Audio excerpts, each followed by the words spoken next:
in the city of Philadelphia. The bounce heard around the world. We're checking in to the Heartbreak Hotel. But if you did have a ticket on those Sixers, you can at least go to the window, Teddy, and get a little bit of green. On Mother's Day, devastation. But hey, Toronto was the better team for most of the series. Joel Embiid couldn't get it together. And in the biggest moments, Teddy, of this game, the Sixers went 3 straight possessions without getting a shot off. Can't happen, Teddy. Agree with all of that. All that being said, if you had Philly plus the points, the way that game ended could have been better. All right. You don't want overtime. Your dog's cashing wire to wire. Yeah, let that shot fall in 3 times. Now, for fans, for moneyline bettors, different story. But for Philly plus the points, you're like, no overtime, please. Oh, he made it. And it's not one bounce. That's 4 doinks. It's not a double doink. It's a doink, doink, doink, doink. That's a shot that they will be replaying in the NBA forever. It's one of those highlights that's going to be there. And with it, all the stuff that led up to that shot is going to get forgotten.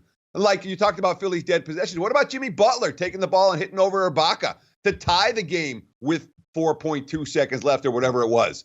Kawhi's missed free throw, forgotten. The Raptors sphincter tightening, as Charles Barkley called it yesterday, throughout the course of the Toronto, except for Kawhi. They were a little bit tight yesterday. All that gets forgotten. Lo and behold, Sixers get the money. Raptors get the money for this series. Truly an exciting Game 7. Yeah, home court advantage. That's exactly where you see it. The Sixers had a chance in Game 4 to put the cement on Toronto and weren't able to do it, therefore going to a Game 7. Usually, Teddy, you don't get that much excitement out of a Game 7 that's going to be a slugfest like that, but came right down to the end, and you're right.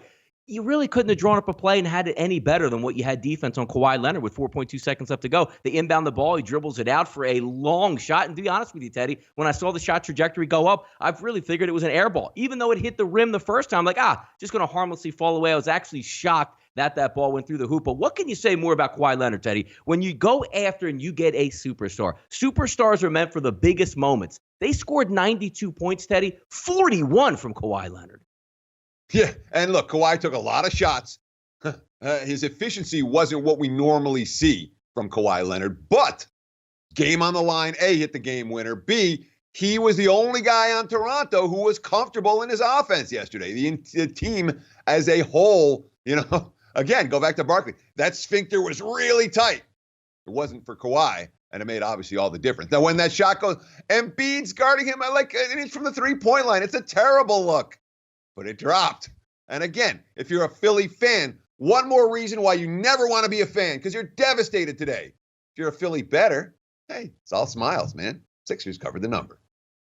Absolutely. We'll see what happens and takes place in the next series. Big offseason. We'll see if one of these wins, Teddy's enough to propel Kawhi to stay in Toronto. I still think he's probably headed out west. And what do the Sixers do, A, with Brett Brown and with that lineup? There's some, Tobias Harris is a free agent, Jimmy Butler, so a lot to go over there. But there was another Game 7. And if you were sitting there saying, you know what? Good for me on taking the home team in Game 7. As Teddy and I talked about it last week, a ridiculous 80% winners straight up on the home teams. 17-point lead. The Blazers erase that and move on to the next series versus the Golden State Warriors. C.J. McCollum, 37 points, Teddy, with the dagger with 12 seconds left to go.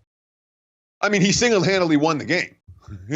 McCollum was unbelievable. You talk about the dagger. That wasn't the only shot he hit. He hit shots all game long for the left elbow. It was ridiculous.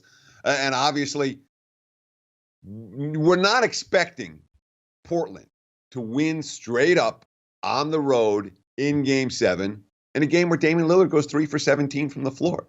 That's not going to happen, which speaks volumes, A, about the Blazers' defense, B, about Denver's sphincter tightening a little bit, and C, about the type of game that McCollum played yesterday, where he took the team on his shoulders and carried them to victory. That's impressive. As for Denver, look, heck of a postseason run. This is a Nuggets team that had 0 playoff experience. Now they've got some, and the future is bright for Denver. But Portland Stars shined a little bit brighter in Game 7 this time around. Of course, the Blazers won't have it easy.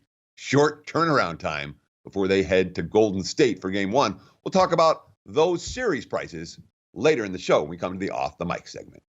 Great segue right there, Teddy. True professional right there move. Let's get to Major League Baseball real quick here. Ryu silences the Nats bats on Sunday. But then again, Teddy, I think me and you might be able to take them out and get a good shot at silencing those Nats bats. 3 out of the last 6 games, the Nationals have not scored a run. Ryu gets a no-no going into the 8th inning on Mother's Day with his mom in the crowd. Corey Seager's grand slam in the bottom of the 8th inning puts the game away. Look, it's not to say that they're shutting it down, the Washington. I mean, look, Corbin's been good. Strasburg's been good. Matt Scherzer's been good. But the results aren't there. Just because you have a good pitching performance, Teddy, you got to get the guy some runs in there. You had a Dodgers ticket in your back pocket. Didn't even have to sweat that one. Well, look, I mean, the Nationals lineup has been riddled with injuries, flat out. Half their opening day starters are out and have been out for some time. The lineup eventually you think is going to come around. But while it's ice cold and while the team is ice cold, there's money to be made against them. Look, I laid 128 with the Dodgers. Dodgers are elite, and they took a little bit of money after that, but there were prices all around less than minus 130 yesterday to support the Dodgers against Strasburg. And look, the Nats aren't winning for Scherzer. Now they're sub 500 for Strasburg too. And when you have a team with aces that stinks in every other department, like the Nats do, where they can't hit and the bullpen's god awful, boy, those are teams I love to fade. There's been good money to bet against Washington. And frankly, till they get healthy, I don't see that changing. The markets are going to continue to price the Strasburgs and the Scherzers like chalk or short dogs wherever they play. The rest of the team around them isn't very good right now. Yeah, Soto finally comes back, Teddy, on Saturday. You got Rendon back in the lineup. It'll take him a little bit to assimilate back in, and also still waiting for your speedster shortstop, Trey Turner, at the top of the lineup. We'll keep an eye on those Washington Nationals. But you're right. Even the game with Max Scherzer the night before, they were down 2-0 before like a grand slam. I believe it was in the 7th inning that was able to propel the Nationals to a victory. So they're not getting very much help there, and we'll see how it goes through. NFL football time. The Detroit Lions 2019. Yes, bear with us here. We get to the better football teams as we move along. But how about those Lions, Teddy? Looking to take a ticket on them this year? 125-1 to win the 2019 championship. 50-1 to win the NFC. And the Lions team total now sitting at 6. A lot of juice on there. Sometimes you could shop around there at SBRodds.com. There are some 6.5s out there. But the Lions finished in 4th place in the NFC North in 2018, posting a 6-10 record. To me, Teddy, looking for another 4th place finish this year. Ziggy Ansah leaves in free agency. They had Hockenson in the first round at tight end. Galladay Jones and Amendola getting the share of the targets from Matthew Stafford. The Detroit Lions this year, Teddy, I'm not that excited.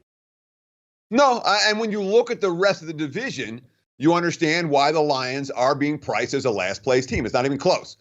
Packers on paper, good. Vikings on paper, good. Bears, I have some issues with the Bears schedule, but on paper, they're a much better team than Detroit. So when you grade out this division, for the Lions to get out of last place, someone else is going to get hurt. Someone's got to have an injury-riddled season. Detroit has to overachieve, something they didn't do in Matt Patricia's first season at the helm last year, and something that very few teams coached by ex-Patriots assistants have ever done throughout the Bill Belichick era. Of course, the Patriots assistants keep getting hired as head coaches. They keep crashing and burning as head coaches. It's Belichick. It's not Patricia. But you look at the statistical standpoint, last year for the Lions, minus 0.6 yards per snap. Between what they allowed on offense and what they gained on offense and what they allowed on defense. Not good. Minus 0.3 yards per rush. Of course, Kerryon Johnson was hurt for much of the season, but the run defense wasn't great. They didn't run the football very well. QB rating, Stafford had a 90. Matt Castle had a 23, so the teams was only 88.5. But Stafford at 90. Opposing teams at a 102.7. QB rating against the Lions. Only the Bucks and the Niners are worse. Yeah, Patricia's a defensive genius. -5 in turnovers a year ago. And they had a slightly easier than average schedule last year. This year, slightly tougher. It's nothing big to talk about, but worth mentioning. Their schedule this year on paper, based on this year's season win totals, is a little bit tougher than a year ago. There's a new offensive coordinator in Detroit. No more Jim Bob Cooter to make fun of. Now he's the Jets running backs coach. Darrell Bevell, who took the Seahawks to multiple Super Bowls, is the OC now for Detroit. Of course, Bevell's been a run-first guy. He's an interesting mix. I'll just leave it at that, and we'll see how it plays out. From a free agency standpoint, Detroit was big spenders. You bring in Trey Flowers and Justin Coleman, one pass rusher and a quarterback. You bring in Jesse James and Danny Amendola, a couple guys who should help the passing game. You look at the draft, first couple of picks, Hockenstein, another tight end, Tavai, who is a tackling machine at Hawaii, Will Harris, I think solid as safety in the 3rd round, Austin Bryant from Clemson in the 4th round. They added some talent to this defense. They added some talent to this offense, but we grade out Detroit start to finish.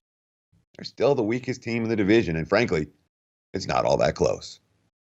No, it should be interesting, and also having a little bit of off-season issues there, which says the one thing about how strong a football player and team-oriented guy Matthew Stafford is. As you see some of the social media posts there, his wife going through some issues, brain surgery, tumors there, getting it back, and showing up still at the facility to put that work in. We'll see how that wears on Matthew Stafford in the offseason. The one thing we do know him as a gamer, but it seems like he just can't get enough talent around him, especially in that division. And you're right, Teddy. It's not so much about the Detroit Lions as a team overall. It's who you're going to be playing in that division going up. But hey, at least at 12 o'clock Eastern time or 12:30 Eastern time every Thanksgiving, we could probably watch those Lions take another loss, and we'll keep it moving with that.